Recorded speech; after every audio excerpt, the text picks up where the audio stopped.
Welcome back to Morning Joy, where truth matters.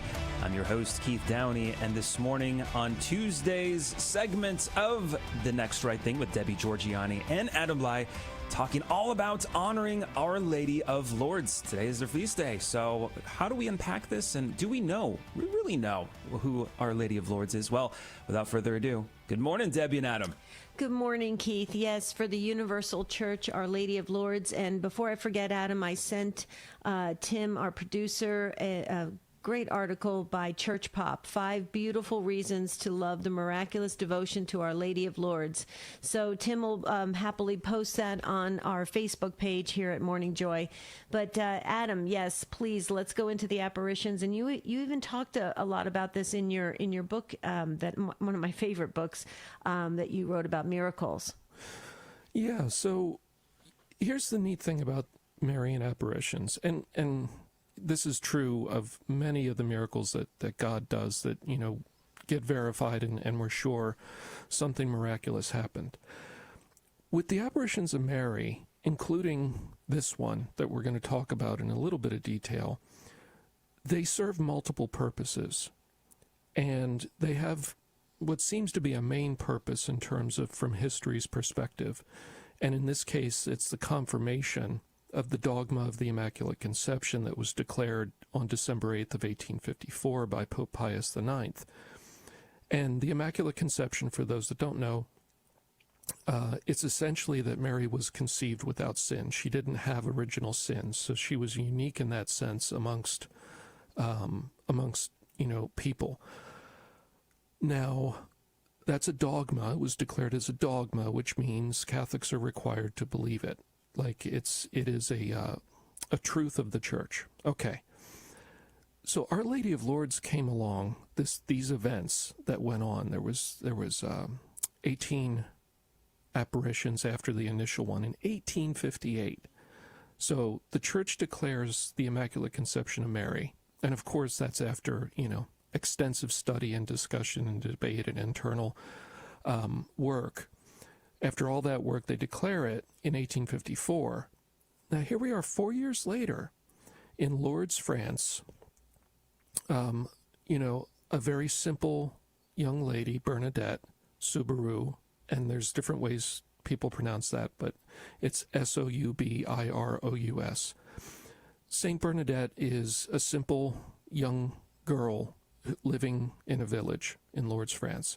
And she's out, collecting firewood one day, and she sees this image of Mary.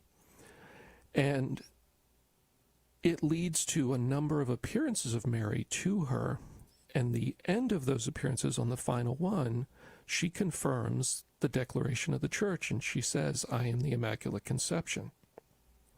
Now, along the way to that, we see a playbook that is pretty common with the miraculous, right? We see increasing numbers of people coming. First it's a few, and then it's a few hundred, and then there's many, many people coming, hoping to either see Mary appear when she appears to this girl, or to see something unusual. And people don't believe her. People are threatening her with jail. People are demanding things of her. The priest demands that she demand of Mary, the image that she's seeing, that she give her name and then make this rose bush. Now, this is wintertime. Make this rose bush bloom, as a proof. So basically testing her. And what happens is, and I think, there's a general feeling, and I think it's kind of common sense. It's not really our place to tell heaven what confirmatory miracle to do. And so Mary did not make the bush bloom. But what did happen is very early in these visits, Mary told Bernadette to dig at a particular spot in the dirt near this cave where she was appearing, and that she would find water. And she did. And then they kept digging, and it turned out to be a spring, and then pretty soon the spring was flowing, and it was flowing clear water. Well, that water has been healing people ever since. And there's been a number of them that were remarkable way at the beginning. that were the confirmatory signs that this was a legitimate apparition, that something was going on from heaven here. Now, this devotion has, been one of the very popular Marian devotions for the time since then. It was approved in 1862, just 2 years after it happened, by the local bishop. Pope Pius IX gave it full canonical approval on February 1st, 1876, so not long after that. Now, and this is neat about the church, and I think some people don't always pick up on this. The church was very concerned about false claims of people being healed, that somebody went there and just left and said, hey, I was healed, I had this before and look at me now. And maybe some people would just get excited and think they were healed of something, kind of like you see at the faith healing stuff even today, where people get some adrenaline and they get up for a few minutes, but really by the time they leave the event, nothing has changed. So the church was worried about this. And Pope Pius X in 1903 set up the Lourdes Medical Bureau, Lourdes, by the way, not Lord, Lord, the Lourdes Medical Bureau, to study any claims of healings. And it was not under church kind of supervision. It was to be an independent medical bureau on its own, not accountable to the church. They wanted objective, rigorous analysis of the healings. And they've been doing it ever since. So lots of people go to Lourdes. They have set the bar very high for miraculous healings. And, footnote on that is, really briefly, the church requires that it be instantaneous, complete, lasting, and it has no medical explanation, right? And there's only been 60, correct? 70. 70? Okay. That have 70. met that rigorous requirement. Yeah, that's not a lot considering how. Yeah, I know. But there have been a lot of stories of healings. Yeah, so the number of anecdotal stories of people saying they were healed there, and doctors saying that, my patient went there and came back, and this issue was gone that had no medical cure at the time. Those are just very numerous. And I'm sure a lot of people never went through the work of submitting all the documentation and answering all the questions and doing all of that, because a lot of people just go there and they leave and go home. Because don't you have to follow up? There's follow up, and then a lot of people can't do that, right? Yeah, because again, it has to be instantaneous, complete, lasting, meaning it doesn't come back, and it has no explanation medically. Right. Yeah. Wow, that's amazing. So it's neat, Deb. Like when God does these things, these major kind of visits, and they're almost always in multiple visits over time.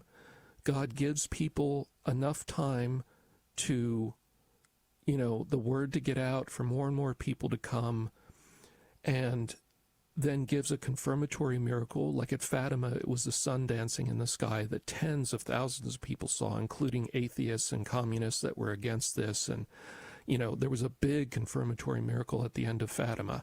For this one, it's the healings, but they've continued to this day. So it serves a couple purposes, all simultaneously. One, it confirmed the dogma of the church that had been declared a few years before this happened. So she said, I am the Immaculate Conception. So that's really neat. Two, and this is a part that's easy to miss, Bernadette herself received tremendous grace. Right. During one of the visits, she was taught a private prayer just for herself by Mary. So, and like with the Fatima kids, there was a bunch of stuff that was only for them. So God does things for the visionary, does things for the community there by allowing the community to gather, does things for the universal church by confirming the dogma of the Immaculate Conception, and then leaves a lasting sign for the world that's a reminder that God is real, that Mary is important, and miracles still happen. Well, because Lourdes is a huge tourist attraction for the world, and a lot of people who aren't Christian go and still visit. So Yeah. it's having a lasting impact on the world. Yeah, and you can find recreations of the Grotto of Lourdes Exactly. all over the world Right. at different places. I've been to one in Connecticut. I've been to one in Ohio. And so, yeah, it's like, it's so cool. beautiful. Yeah. Well, the other thing too is with the dogma of the Immaculate Conception, and it's in this Church Pop article that Tim is going to post, and also in the show notes. It talks about how Our Lady, stressed that this is not going to be easy, this life, but eternal life, is what we're preparing for, right? And she talked a lot about penance. A lot about that, and we are trying to get ready for Lent, and this is a very good reminder to listen to the messages of Lourdes as we prepare for Lent. And I just wanted to maybe suggest this as if maybe you can do it this week or this weekend. But we were talking before we got started with the show today about the movie, the 1940s movie, The Song of Bernadette. And The Song of Bernadette, a black and white movie, you might think to yourself, wow, it's black and white, it's not going to be that good. It is phenomenal. It is so deep. It'll leave you with many thoughts of wanting to get closer to Our Lady and the saints. And I would highly recommend it as something that families should watch, or if you can just watch it by yourself before Lent. I think it would really help to set the stage for us entering into this season. And we're going to be doing a lot of talk about getting ready for Lent. We're talking about today with Matthew Leonard. You and I, Adam, are going to do a whole workshop on getting ready for Lent, designing your Lenten disciplines. I mean, it's going to be pretty amazing. We must get folks ready for this, because what I understand from some of the current day mystics that are in this world with us, this Lent is going to be particularly difficult. So there's a lot happening, and it would be wise for our Morning Joy listeners to be prepared. Okay, Adam, we're going to hold it there. When we come back, more of Our Lady of Lourdes after we hear these announcements from Keith. Yes, thank you so much, Debbie and Adam. And do you know someone who deserves a brand new car? I don't know if you're thinking about yourself. That probably is the case. I won't judge. But the GRN, the Guadalupe Radio Network, is running their 2025 car raffle. They're giving away a 2025 Mercedes-Benz GLB 250. That's just fancy talk for a family-sized SUV. And the great thing about this, you can buy a ticket for yourself. You can also buy a ticket for a friend and family member or your pastor. Bonus points, right? Years off of purgatory for that one. Don't quote me on that.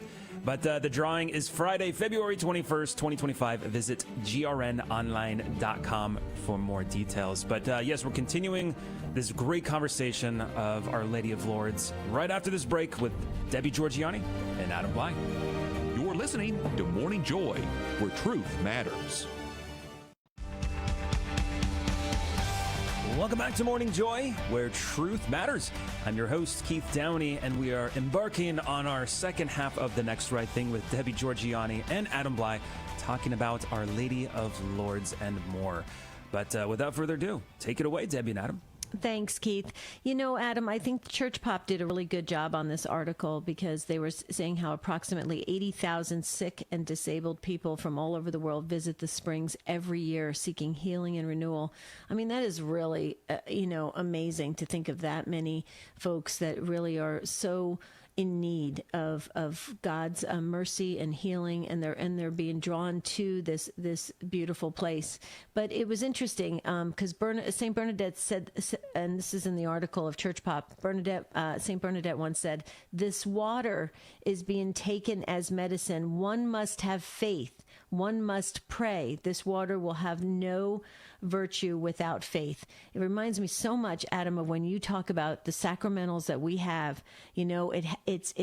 they're only as effective as the faith that we have, right? And it's so important that we remember that. That's why we do these next right things. That's why we do the show segments on Morning Joy, folks. There's a reason for this. We're trying to get everybody prepared in a deeper sense of faith in God, so that they can get through everything that life is throwing at them, and life has to offer, right, Adam? Yes. And before I forget, our producer Tim did some quick searches during the break and noticed that the most recent medically verified healing, where that commission verified it, was in 2013 at Lourdes. Wow. Very cool. Yeah, it's very, very high standard to meet that. Yeah.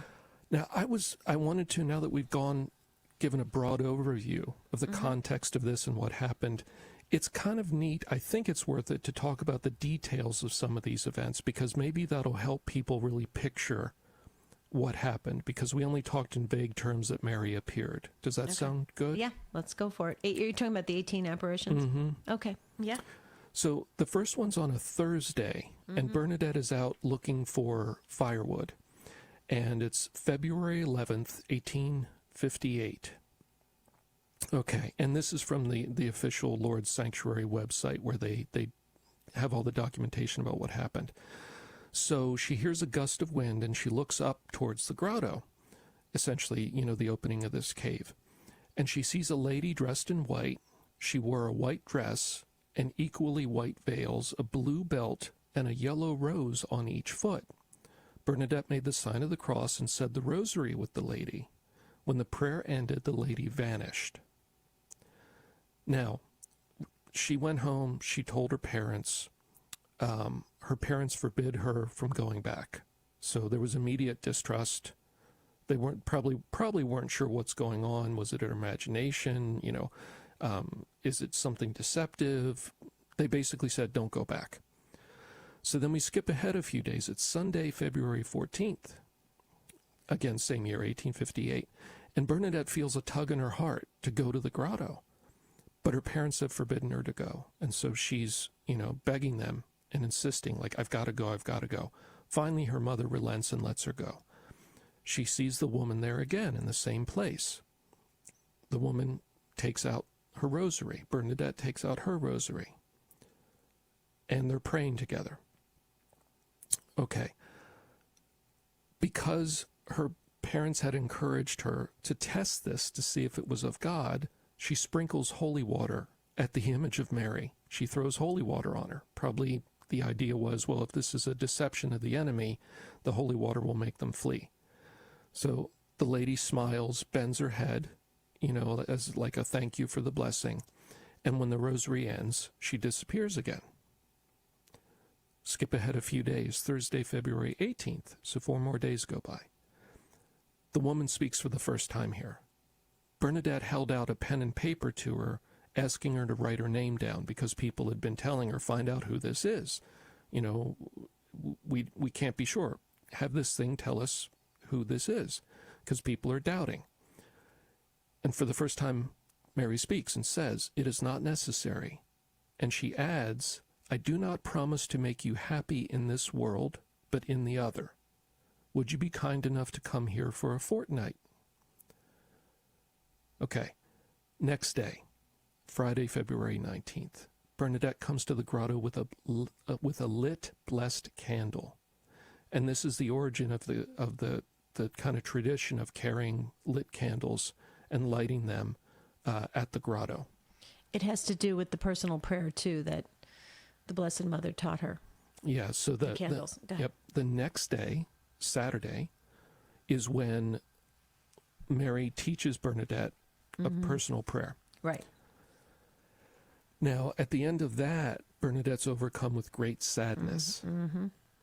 And we don't know if this is related to Our Lady of Sorrows, which Saturday would fit, because, Friday we remember his crucifixion and death on the cross. Saturday, right, he's dead.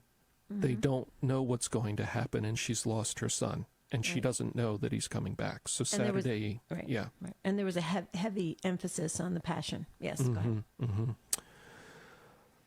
Okay, skip ahead to the next day, Sunday. She comes back. Yep. Lady appears very early in the morning. Now about 100 people are there, right? So we see the crowds are growing. The police commissioner is questioning her. So now the civil authorities are starting to ask questions. And the police commissioner wants Bernadette to report blow by blow what she's seeing. And she would just say, I'm seeing, what I told you I'm seeing. Basically, she says that thing. I'm seeing that thing there.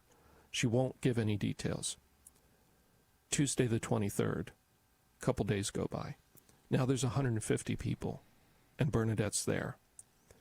And then Mary gives Bernadette a secret that is only for her. So we don't know what that is. Next day, February 24th, it's a Wednesday. Mary says, penance, penance, penance. Pray to God for sinners. Kiss the ground as an act of penance for sinners. Now you might say, kiss the ground, what's that about? This is the beginning of the spring, of finding the spring of water. Next day, it's a Thursday. 300 people are now there. And Mary says to go and drink of the spring of water, where it's just a little bit of muddy water there. The spring that is formed isn't really flowing yet, but it's where the previous day Bernadette was supposed to kiss the ground. So she is able to drink a little bit of this muddy water. The spring isn't really flowing yet. And this is in penance, but it's leading up to the healing aspect that's going to be coming. And then the vision leaves. Saturday, February 27th, 800 people are now present. The apparition is silent. Bernadette drinks the water. Sunday the 28th, over 1,000 people are present. Bernadette prays, kisses the ground. She's then taken to the house of a judge who threatens to put her in prison. March 1st, a Monday, over 1,500 people are there. A woman plunges her dislocated arm into the water of the spring, which is now flowing, and her arm and her hand regain their movement, and this is observed. The crowd gets larger and larger, and this goes on, leading up to the declaration, I am the Immaculate Conception, and the healings have continued from that spring. And that's basically the story. People can learn more about it. Right. There's lots out there. It's worth digging into, and it's worth comparing it to the other approved Marian apparitions. So a couple things. The Song of Bernadette, a great movie, the CNA article, the Church Pop article. Please, this is an amazing day today, Our Lady of Lourdes. Adam, have a beautiful rest of your workday, and we'll send it back to Keith for the rest of Morning Joy. Alrighty, thank you so much, Debbie and Adam. And I need to catch up. I don't think I've seen the Song of Bernadette in a very long time, but now I feel like I have to revisit it. So thank you for that. But yes, if you're wanting to see more Debbie and Adam, aside from what you get every single weekday here on Morning Joy, make sure to tune in every single Saturday morning at 10 a.m. Central, 11 a.m. Eastern for the Spirit World. And if you missed this last Saturday's, just make sure to check it out. It was the February Open Forum, where the show is ultimately yours, where you had the opportunity to call in, ask any questions about the invisible world. But don't worry, they always do one of these once a month. So if you missed out on last Saturday, there'll always be next month to call in. But coming up next, what does St. Thomas Aquinas have to say about love as we get a little bit closer to St. Valentine's Day? We'll find out right after this break with Dave Palmer on Morning Joy, where truth matters. You're listening to Morning Joy, where truth matters.